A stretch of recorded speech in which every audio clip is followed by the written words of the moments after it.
are ready to split for the heel now. So exciting to be at this point.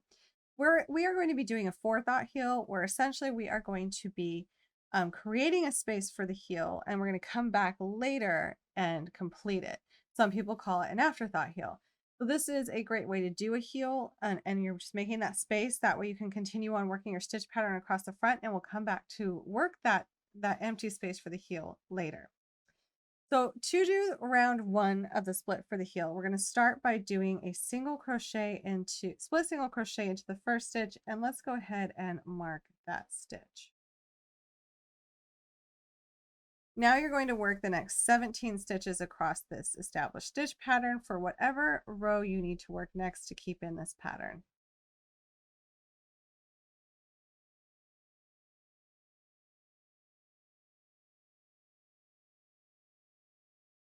So now that we worked across those 17 stitches, we are going to do a split single crochet, a single crochet into the back loop only, then another split single crochet, and this right here is half the stitches in this round. So this is the half stitch marking point, and this is where we are going to chain 24 and skip 24.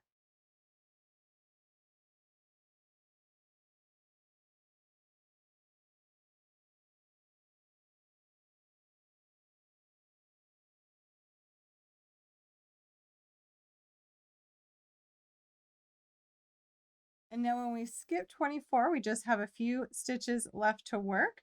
So after skipping 24, it means the next stitch will be single crochet into the back loop only for one, split single crochet in the next, and then single crochet into the back loop only. Now, if you have more or less stitches, just remember we want to be splitting this at our halfway points on each side. So half of the stitches will work across the front, and we'll chain and skip half the stitches on the back.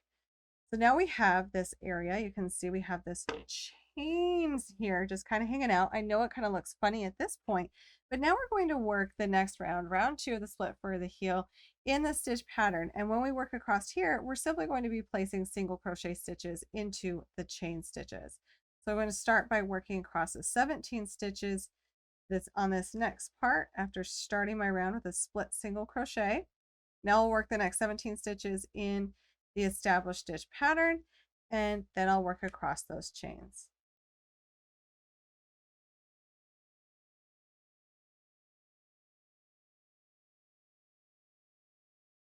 And so now I'll keep working in the stitches as indicated. So split single crochet into the split single crochets, single crochet back loop only into the back loop only single crochets. And then once we get to this point, we are simply just going to be single crocheting into each stitch across.